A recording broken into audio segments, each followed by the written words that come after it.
Welcome to Fuel Podcast. I'm your host, Leila Ansart, leadership advisor and certified executive coach. On this podcast, you'll hear the stories of successful individuals and how they were able to overcome adversity by channeling strength from an internal driving force. My mission? Shine the light on alternate strategies that can move you from reactive to strategic thinking, from overwhelmed to motivated, and from burnout to balance, so you can move forward and over-deliver on your current goals. Let's dive in. Welcome back to Fuel Podcast. Today I get to speak with the COO of Truss, Jen Leech, a software engineer with experience at nearly every level of the stack. In 2012, she co-founded Truss to deliver software that could have real impact on people's lives. Truss works with complex systems such as those found in the Centers for Medicare and Medicaid, the Department of Labor, and the Department of Energy, with a focus on the humans at the center of these systems. During this interview, Jen gives us a behind-the-scenes look at how burnout showed up for her a few years ago and what she's discovered that allows her to be strategic about managing it since then. Before we begin, I'd like to do a shout out to Apple listener 50M. This listener was kind enough to leave the following review: my new favorite podcast. I really appreciated listening to the interview with Scott Shute, author of the book Full Body Yes. Gonna have to listen to that one again. My favorite part, life happens through you. Thank you again, listener 50M. I'm really appreciative of you taking a moment to share your thoughts with others so that it can help spread the word and make the Fuel Podcast community a larger one. If you would like to share your review of this podcast once you finish listening, please do so anywhere you can write a review, and you may be featured in a future podcast episode. So, Jen, tell me a little bit about who you are. I mean, they've heard your intro at this point, but why don't you talk to us a little bit about who Truss is? How did you co-found this co-founder, correct, I believe? That's right. How did you co-found the company? Where did the idea come from? And then, that I think that'll help people have the context for the story that you're sharing. Sure. So my two co-founders and I were employees at a previous company together. So we knew each other from that and from that experience. And the three of us all ended up leaving at a similar time and with the expressed interest in starting a new company.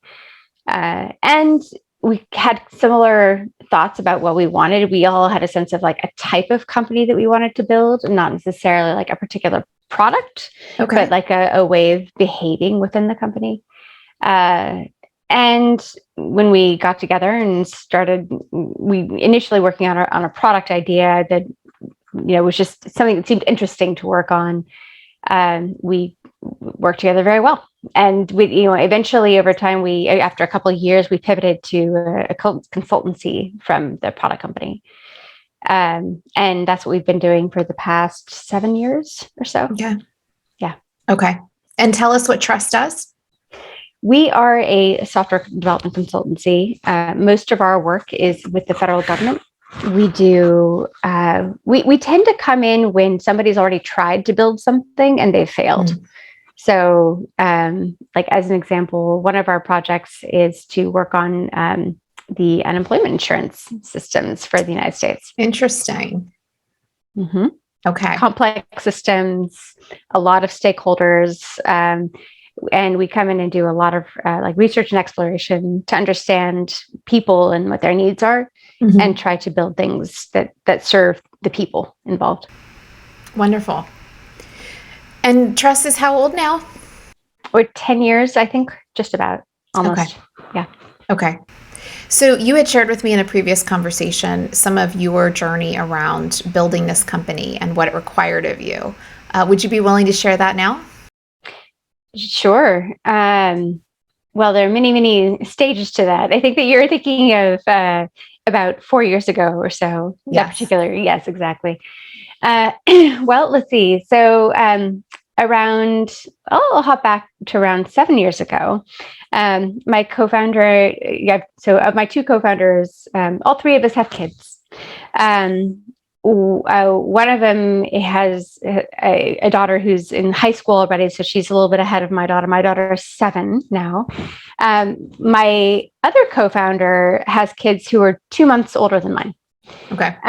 So about 7 years ago, we both were in the middle of about to having kids, and we were just at that moment starting to get into the business of federal contracting, which was really exciting. He had been invited to go to Washington, D.C. to try to fix healthcare.gov, which at the time was in the midst of like a giant existential threat.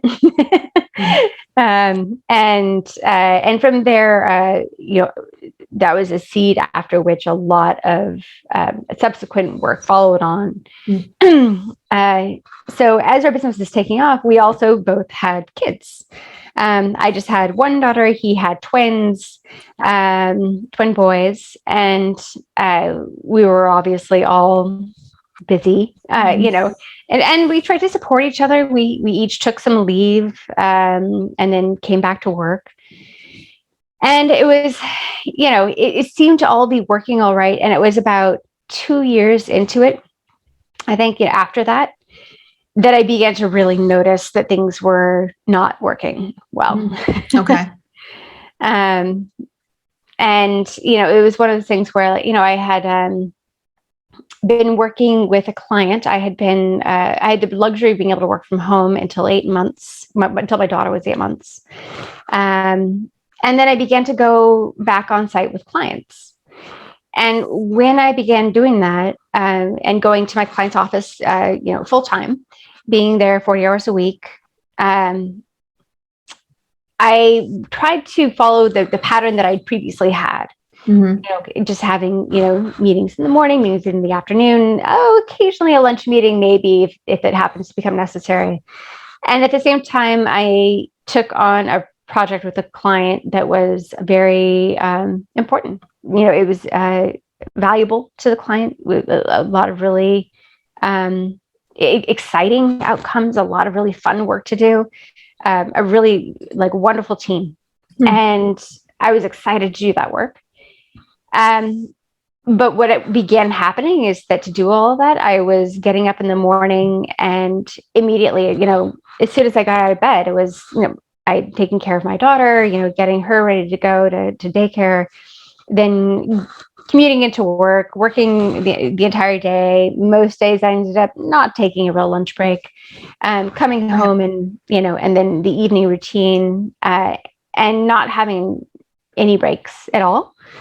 And I didn't really notice that was a problem until, actually, I think it was my husband began commenting. He's like, you're kind of being short most of the time.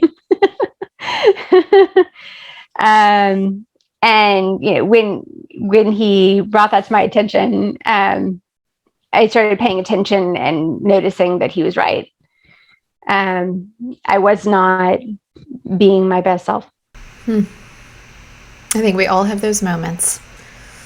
And it's humbling to hear from someone that we love and that we live with, hey, you're not your real self most of the time. You're, this other person showing up is stressed or short or however you want to call it.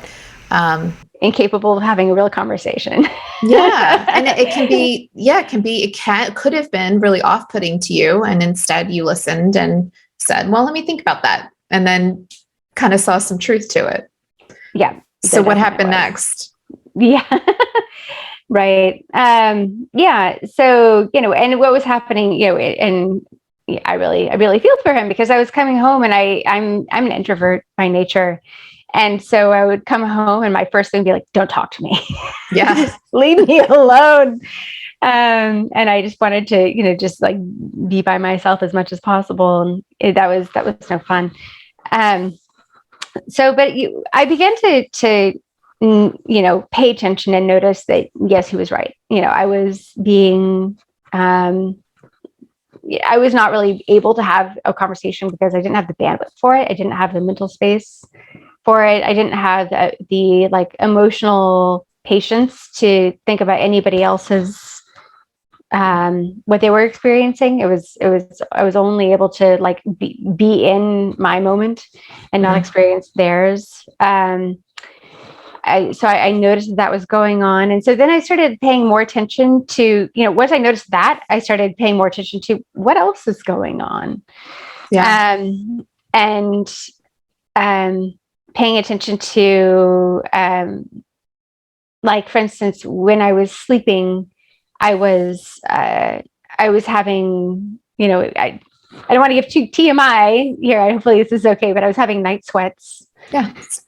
Okay. Yeah. And it was like, as if, when you have a really bad fever and you're really sick with the flu and you wake up in the middle of the night and you're sweating because you've got a fever and you're like, gosh, I better change my pajamas, or, I better towel off. Well, that was happening, except I wasn't sick. Yeah. I had no fever. And it was really bizarre. It was like, what is going on? It was just weird. And then I was also I would occasionally try to go to a yoga class on Friday nights. And when I did that, I began noticing, so I'm going to like, this is kind of some vulnerability here, but I think this is good for people to know, so they can understand and self-diagnose and that kind of thing. But as soon as I would get into, it was a restorative yoga class. And when I would get into a reclining restorative pose, I would start crying. And it was really interesting because it wasn't like I was thinking about something that was sad or that anything was like bothering me that in particular. It was just kind of like, it was like a biological reaction. Yeah. Just that like tears started coming from my eyes, and it was a surprise.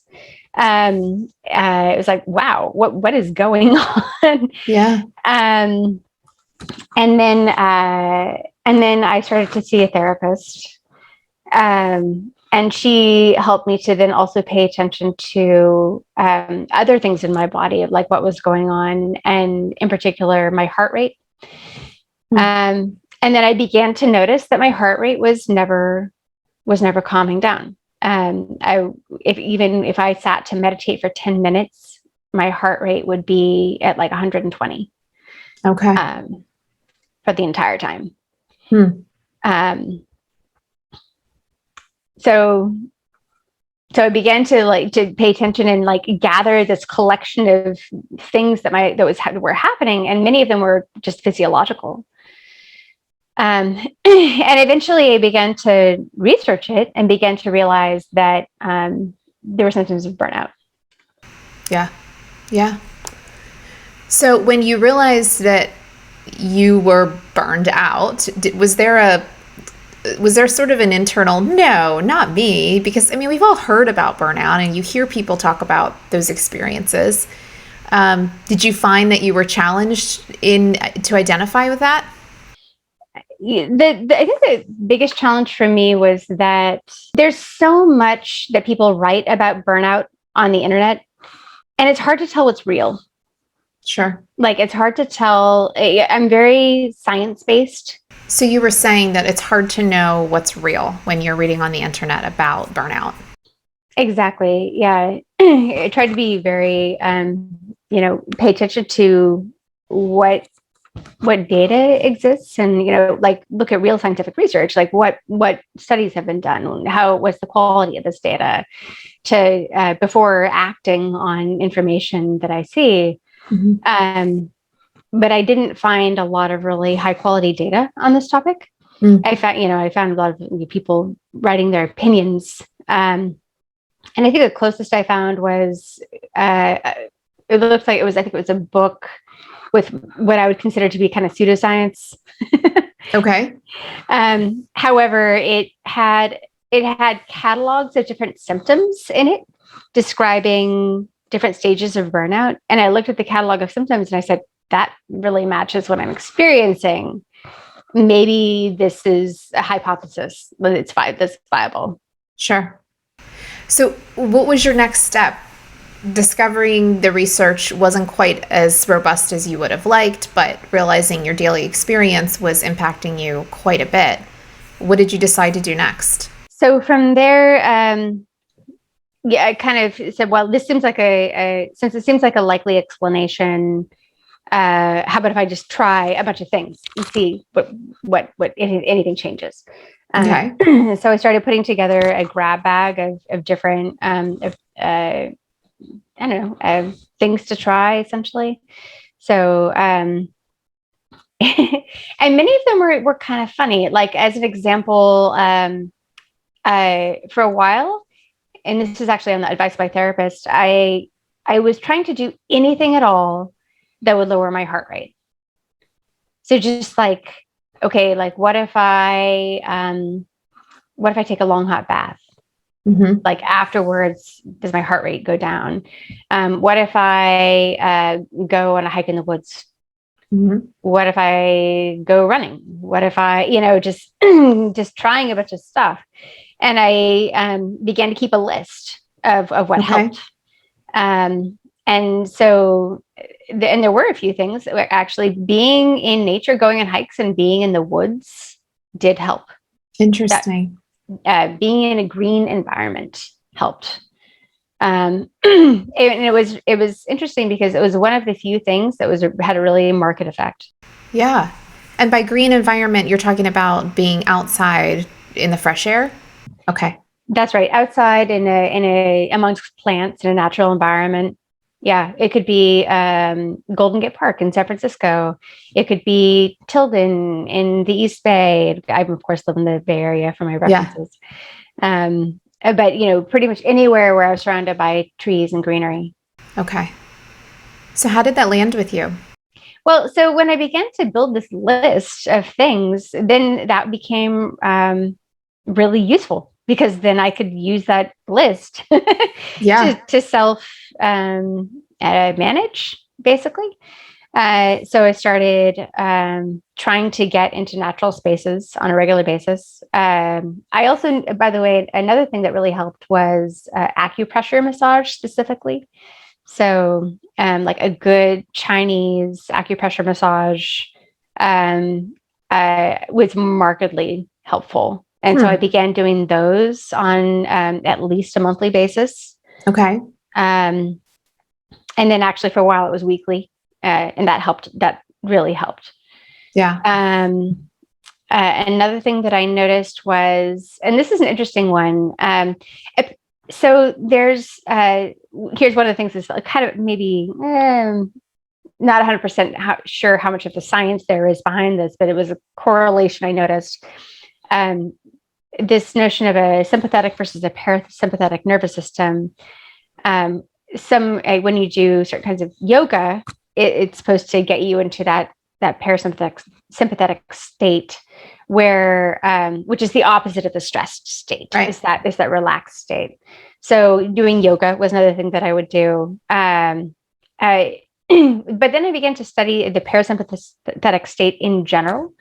Okay. And I began to discover that the theory is that there are a bunch of bodily activities that only occur in that state. And that when you're in a stress state all the time, they just don't happen. And so I began to think about, okay, what are the things that, that I can do to trigger those parasympathetic activities? And one of the things that only happens in a parasympathetic state is crying.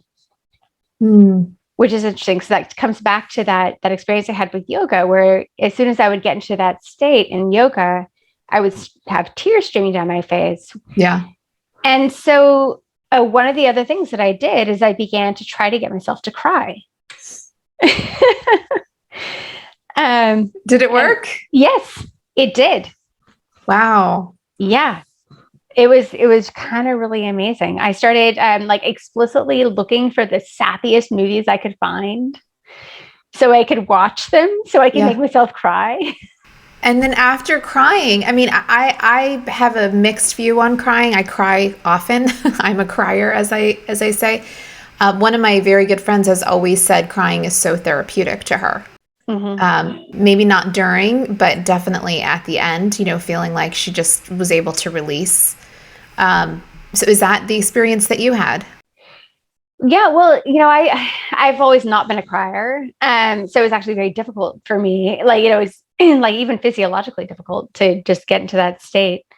And so, but then when I was doing it kind of therapeutically, it was noticeable. I would notice that my body would feel different as I was like getting into like a place where I could be emotional and have that, and cry. And then afterwards I would be more relaxed, more calm. And it helped. It was part of my set of things that I did on a regular basis. What do I do for stress relief? I make sure I can cry. Yeah. It sounds funny, but it sounds like it was truly quite a discovery for you and quite impactful. Yeah, absolutely. Yeah. And so, and once I had this list of things that I knew would help, I just made sure that I explicitly started doing at least one a day. Okay. And then over time that began to really chip away and help quite a bit. So help me picture that in my planner. And I'm a both paper and digital planner in terms of my calendar. So obviously you going out on a hike or getting a massage, those are a little bit more, okay, I can fit the hike in on the weekend, maybe the massage in one evening. What did the other one a day activities look like in your day to day? Well, so one of the things that did eventually help once I made some progress on this, meditation did eventually help. Okay. But it took a little while, and it took kind of recovering before it began to be really effective. But that became one of the things that was in my list. Benefit of that, of course, being that you could do it, in the middle of a work day. You can take a break. Absolutely. And meditate. But yes, watching a sappy TV series, that became one. Let's see. And actually, going for a walk in a green environment was one that I tried to do a lot. And actually, I moved. And a big portion of why I wanted to move was so that I could walk outside my house and be somewhere green. That's amazing. Yeah. So how much of a walk does it take for you to feel the difference? 10 minutes? Yeah, easily. Okay. So even 10 minutes you found made a sizable difference. And you're measuring this. Yeah. And you're measuring this with your blood pressure. No, I wasn't. Sorry. Not your blood pressure, your heart rate. Yes. Heart rate. I was. Yes, exactly. Yeah. I was looking at, like how quickly my heart rate would change as soon as I would enter like a forest trail. And it would be within 10 minutes. Yeah. Yeah. I've heard some conjecture around changing your physiological state with something as simple as drinking a large glass of water, or if you're sitting and you're in an environment of stress, just getting up and going up and down the stairs in your home 2 or 3 times. So just doing something that's a really big shift physiologically. Did you find any of those types of things were helpful to you, or were you looking for something bigger? Those are things that I had already been doing.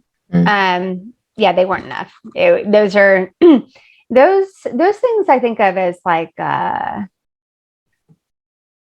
if I'm working and nowhere near burnout, like I'm totally healthy, I should do those things. Take a deep breath. Those things. Like if I'm just like, if I'm fine and have no problems with like I don't need to reduce stress, I should still do those things. I should still get up every 2 hours and get a drink of water and go up and down the stairs. Like I consider that to be just like such a baseline. Yeah. And it once you get to the point where you're needing to really mitigate burnout, it doesn't really help.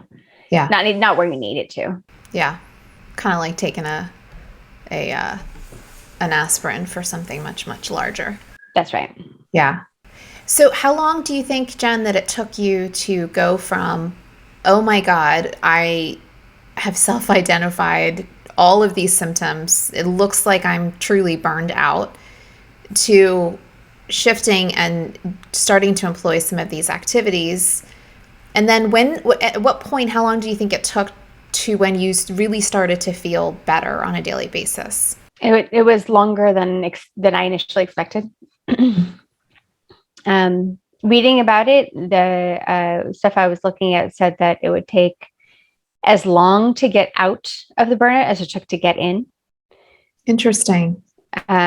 Which was, I would say that was my experience.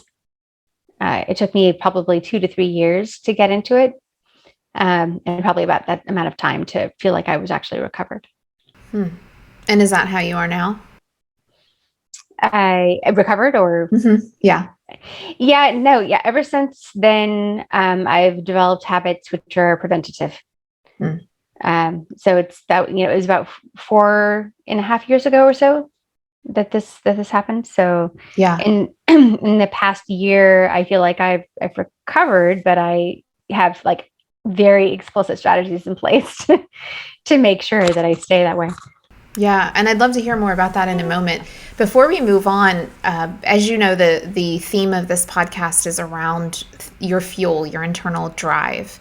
What would you say? I mean, that there's a drive to survive, obviously, that is at play here.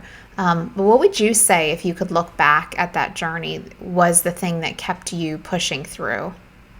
Drive has never been my problem.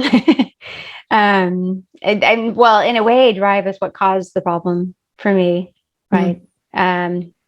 So I was just working really hard to get everything done exactly, and have it be all correct into, my standards.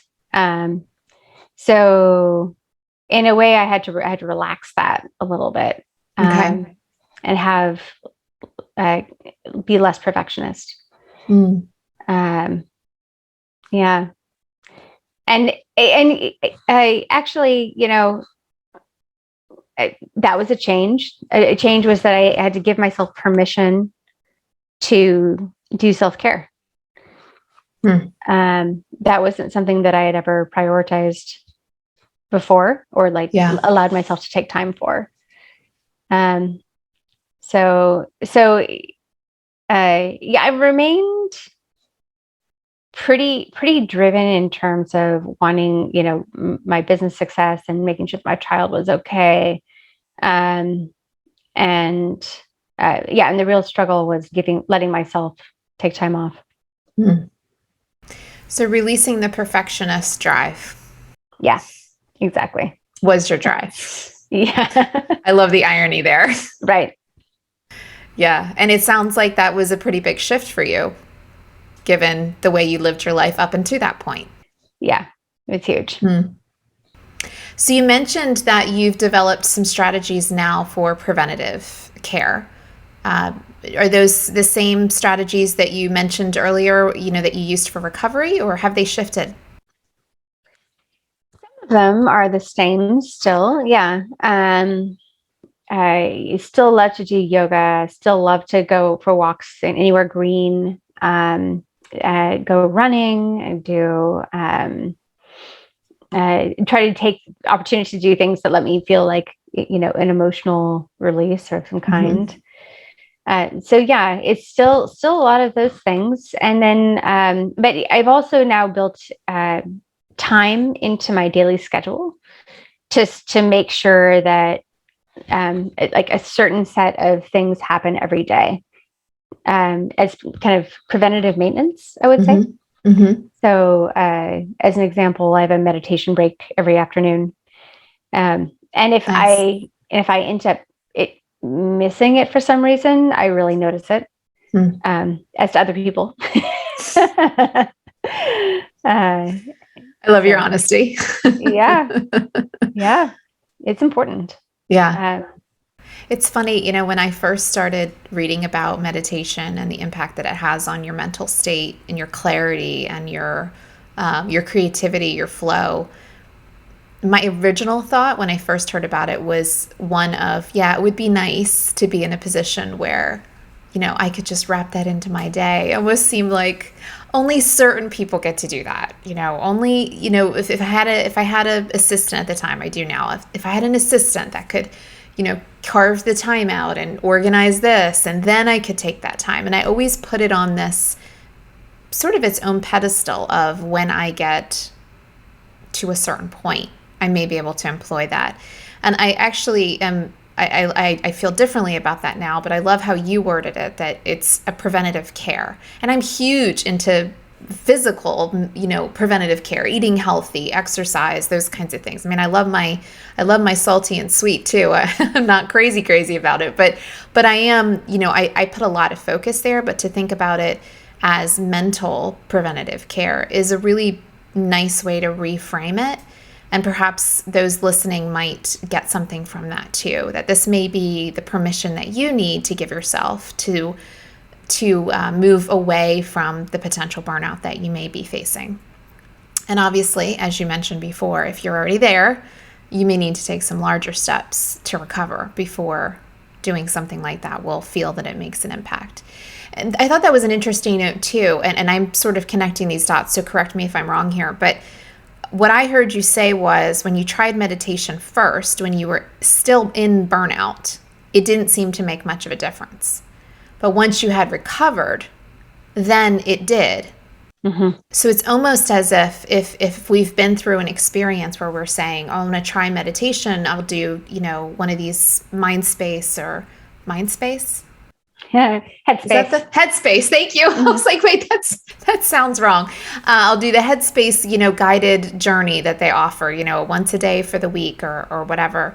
I've heard people say I've tried meditation. It doesn't seem to do anything for me. So I'm sort of connecting here potentially that if you perhaps tried meditation and you do feel stressed and it's not helping you, you may be past what meditation on its own can address. So that may actually be a sign to say, I may need to do something larger that makes a bigger impact. Interesting. I suppose it could be. Yeah. There's also, I think, a journey of learning how to get into the right mindset set for meditation. Mm-hmm. That's its own thing entirely. Yes, that we could do a whole hour conversation exactly. On that. Yeah. Yeah, I certainly don't want to make it sound too simple because it's certainly not. But yeah, just something to think about. So as you move forward now, Jen, you've said that you've got these spaces in your calendar that you've booked in for preventative care. You're definitely much more self-aware on how you show up and looking for signs of needing a little bit of self-care time. What would you say are the biggest markers that people should watch for if they're perhaps thinking maybe I am burned out? Yeah, so this is an interesting one because one of the things that's interesting about burnout is that it's not binary. There's a spectrum of different things that might happen to you physiologically and mentally that could be signifiers, and some of them take a month to show up, some take years to show up, and so it could be a really broad spectrum of things. But on a day-to-day basis, when I'm monitoring myself to say, do I need to do some recovery? Some of the things I look for are like reactivity is one. So if someone says something that I didn't expect or didn't like, how likely am I to take a moment and think about it and like pause and reflect versus just react in the moment? And if I'm reacting or having a moment where actually here's another way of doing it. At the end of the day, if you say, oh God, I wish I hadn't said that thing. Like that was, too harsh or too, emotional or too something, then that's a signifier that you're reacting before you're processing. And that can be a signifier that you need to take a few moments to kind of level set and get yourself into a calmer, more even-keeled state. Mm-hmm. That's an easy one. There's a long list, though. How far do you want me to go? Well, you gave us a good one. Why don't you give us one more? Sure. Another one would be Well, another actually a signifier that I use is actually just looking at my calendar. If I've noticed that if I go longer than 2 hours without a break, that my behavior and my performance starts to decline. So if I look at my calendar and I see blocks of time longer than 2 hours, I immediately say, oh no, yes, this is going to create a problem for me. I need to either change that or compensate for it later. Yeah. And I schedule it.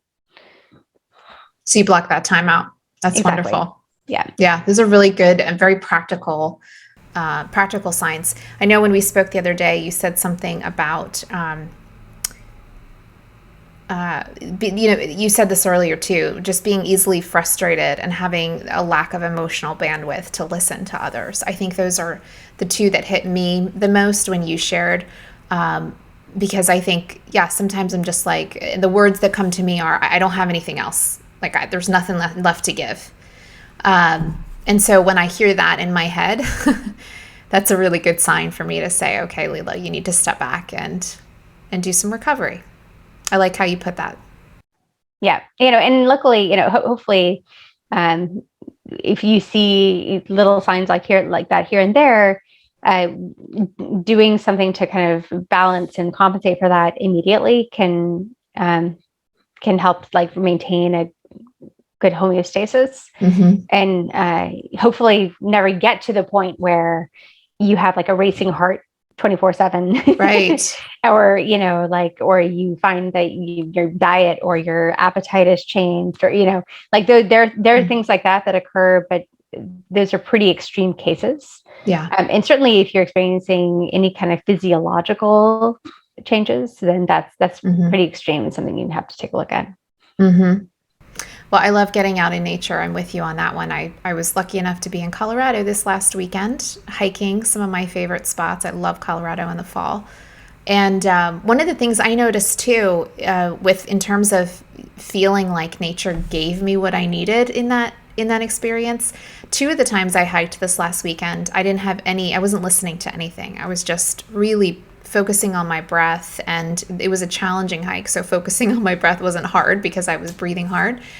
And just thinking and looking around and seeing the beauty and all of that. But the third time I hiked, I actually had my earbuds in and I was listening to something. And while it was a great workout, I didn't find, at the end, I didn't find that sense of being filled up again that I typically get from being out on a hike. So I think that's interesting too, to kind of pay attention. And I think that could be different for everyone. But if music or a podcast or something of that nature is kind of your go-to, perhaps experiment with doing it without and seeing if you get a different result in terms of how much recovery or filling up your cup is the way I like to put it, how much that offers you. Yeah, I totally agree. It's really interesting you say that. I absolutely notice a difference of like what if I'm listening to something versus hearing nature. Yeah. And there are some things that I can listen to that are also restorative. Like sometimes sure. I get an enhanced effect. Sometimes I get a like decreased effect, depending on what I hear. Yeah. And I also talk about it in my head as filling up my cup. Actually, which is interesting. And so for a while, one of the triggers I would have is like, okay, do something every day to fill up my cup. Like, have I filled up my cup today? Yeah. One of the reasons that phrase resonates with me and makes me laugh, I'm a high achiever, as you have self-diagnosed, that I struggle with the perfectionist mentality, the feeling like everything needs to be done to the absolute highest standard possible that I'm even aware of. Pardon me. And when I think of filling up my cup, I think of it like the coffee drinker. You fill up your cup, right? You're always justified in having that coffee. I mean, coffee is what keeps you going, and that is your way of, it's your comfort, it's the warmth, it's all of that. It's the energy.